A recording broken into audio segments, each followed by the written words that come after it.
এখানে দুটা মহিষের বাচ্চা। আসসালামু আলাইকুম। আমি এখন আছি বর্তমানে নেপালের একটি গ্রামে।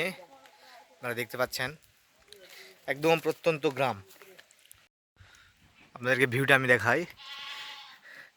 যে পাহাড়, আপনারা জানেন যে নেপাল একটি পাহাড়ি এলাকা।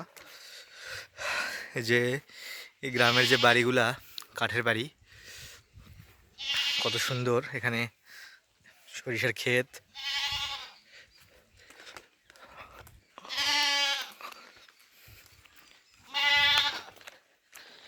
একদম প্রত্যন্ত অঞ্চলের একটি গ্রাম।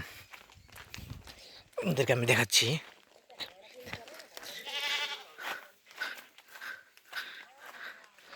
একটা রাস্তা, এখানে ধান শুকাচ্ছে কারণ এখন ধানের সময়, শীতের সিজন।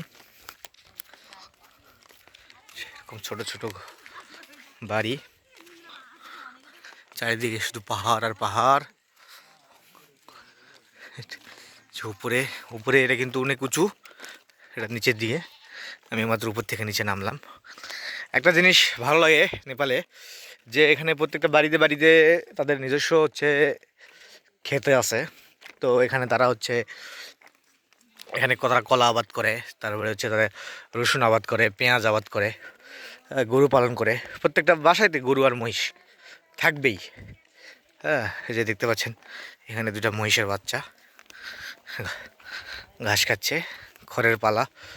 তো একটা জিনিস ভালো লাগে যে তারা আসলে উৎপাদন করে খায় প্রত্যেকটা বাড়িতেই। প্রত্যেকটা বাসা বাড়িতে আমি দেখছি যে তাদের নিজস্ব ক্ষেত ক্ষেত আছে। হ্যাঁ, এটা একটা নদী। তো তার সাথে নদীর সাথে গ্রাম, আসলে অনেক সুন্দর একটা পরিবেশ। আমার খুব ভালো লাগছে। আপনাদের কেমন লাগছে জানাবেন অবশ্যই কিন্তু।